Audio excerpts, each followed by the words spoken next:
Hello everyone. Last classes में हमने discuss किया था अकाउंटिंग फॉर शेयर कैपिटल। हमने देखा था इंडिविजुअली इस चैप्टर्स में क्या क्या टॉपिक्स हैं। तो आज हम क्विक रिवीजन करेंगे इन सारे टॉपिक्स का। हियर सबसे पहले हमने देखा था व्हाट इज कंपनी। कंपनी दो वर्ड से मिलकर बना है। ये एक लैटिन वर्ड है। कंपनी में दो शब्द है, कंपनी। कम का मीनिंग होता है टुगेदर, पेनी का मीनिंग होता है ब्रेड।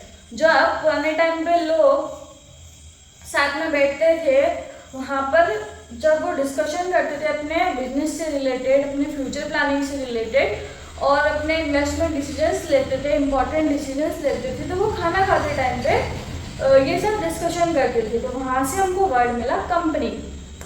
देन हमने देखा था what are the features of company. तो यहाँ पे company is a artificial person. Company हमारी तरह जीता जागता इंसान नहीं है। कंपनी एक आर्टिफिशियल पर्सन है जहाँ पे कंपनी को अपने साइंस की नीड होती है साइन करने की, तो वहाँ पे कंपनी की कॉमन सील होती है। वैसे ही कंपनी का रजिस्ट्रेशन करना भी कंपलसरी है कंपनी एक्ट 2013 के अकॉर्डिंग। और कंपनी का सेपरेट लीगल एग्जिस्टेंस है क्योंकि कंपनी एक आर्टिफिशियल पर्सन है, वो हमारे मेंबर्स के आने से जाने से उस पर कोई फर्क नहीं पड़ता है। Perpetual succession, company long time तक चलेगी तो कंपनी के मेंबर्स और प्रमोटर्स कंपनी से चले जाए या फिर नए प्रमोटर्स आ जाए, नए मेंबर्स ऐड हो जाए, इससे कंपनी का कोई भी फर्क नहीं पड़ता है। देन कंपनी की लायबिलिटी लिमिटेड होती है। देन हमने देखा था types of companies. On the basis of liability, on the basis of transferability and on the basis of ownership. तो सबसे पहले हम देखते हैं on the basis of liability, limited unlimited. अब लिमिटेड में और है जो लिमिटेड बाय शेयर्स है जो लिमिटेड बाय गारंटी है। अब लिमिटेड बाय शेयर्स क्या होती है कि जो भी हमारे शेयर होल्डर्स होते हैं, शेयर होल्डर्स जितनी कैपिटल या फिर जितने पैसों के शेयर्स हमारी कंपनी के लेते हैं, तो वो उन्होंने जितना कैपिटल और शेयर होल्डर्स का पेमेंट जितना नहीं हुआ है उनके शेयर्स पे, उतने तक ही उनका लायबिलिटी बनता है। नेक्स्ट लिमिटेड बाय गारंटी, मतलब जितने शेयर होल्डर्स ने गारंटी दी कि हम इतना पैसा ही देंगे, तो उस गारंटी से ज़्यादा पैसा हम शेयर होल्डर से नहीं ले सकते। देन आता है अनलिमिटेड।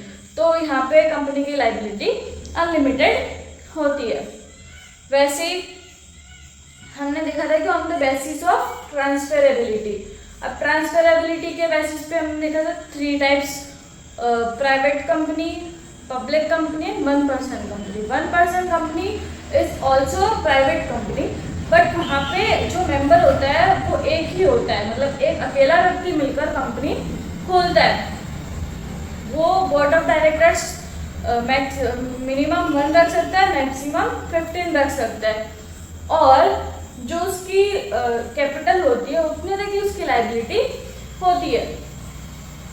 देन हमने देखा था private company and public company. जो प्राइवेट कंपनी होती है वो अपने शेयर्स को पब्लिक में मतलब डायरेक्टली इशू नहीं कर सकती, मतलब कुछ लिमिटेड लोगों को ही दे सकती है, ऐसे प्रोस्पेक्टस निकाल के कि आप आओ, ऐसे पब्लिक ऑफर नहीं कर सकती क्योंकि वो प्राइवेट कंपनी है।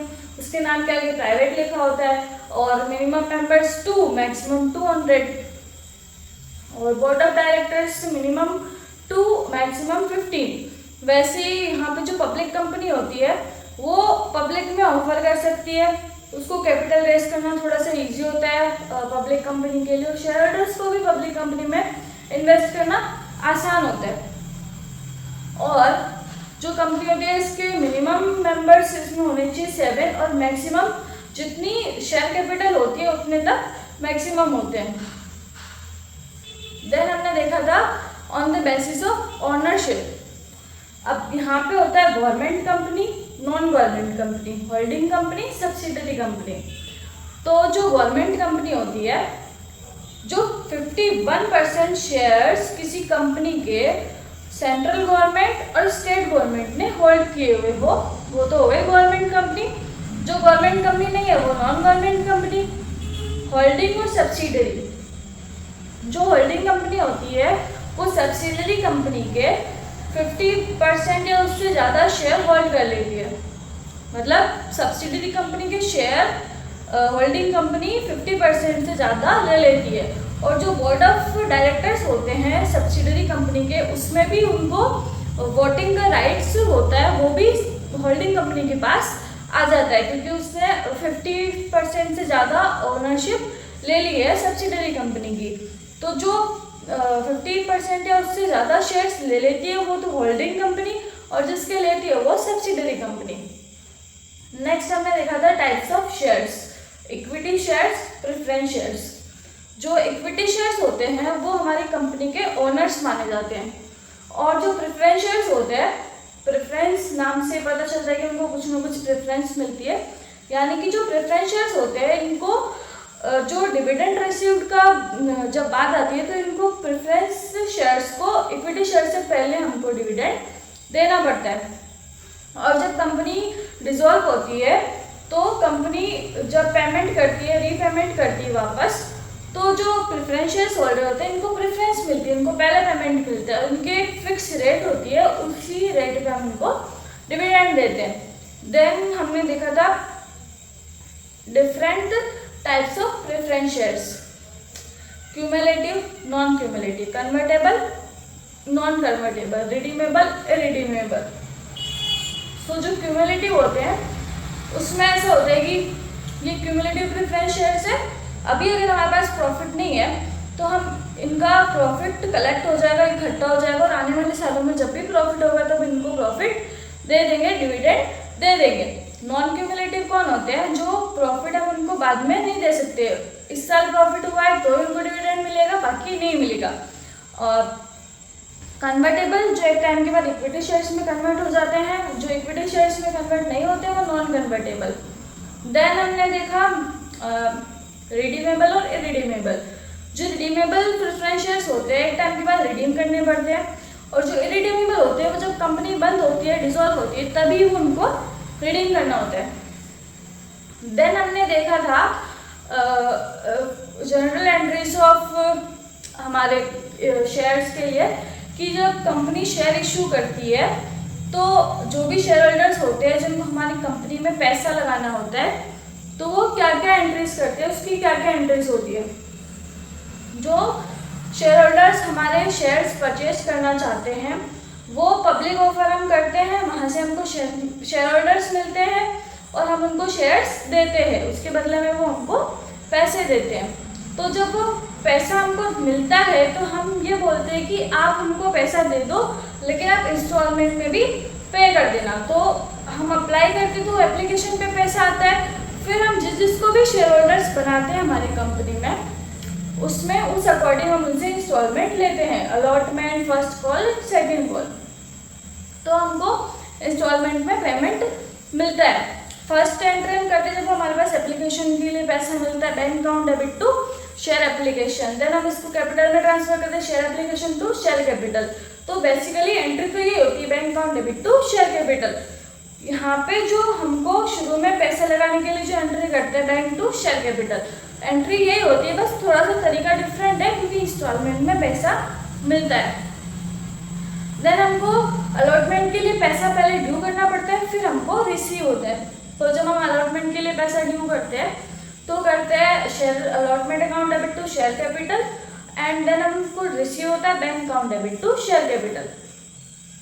देन हम देखते हैं फर्स्ट कॉल की भी एंट्री ऐसी होती है, सेकंड कॉल की भी इसी तरह से होती है।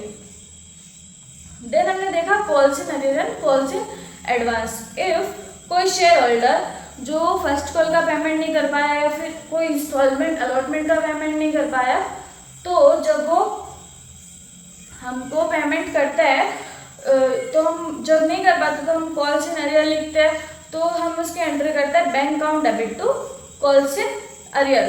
देन हम उसको करते हैं जब हमारा ड्यू करते हैं पैसे, तो हम करते हैं bank account debit calls in arrear account debit to share allotment to share first call.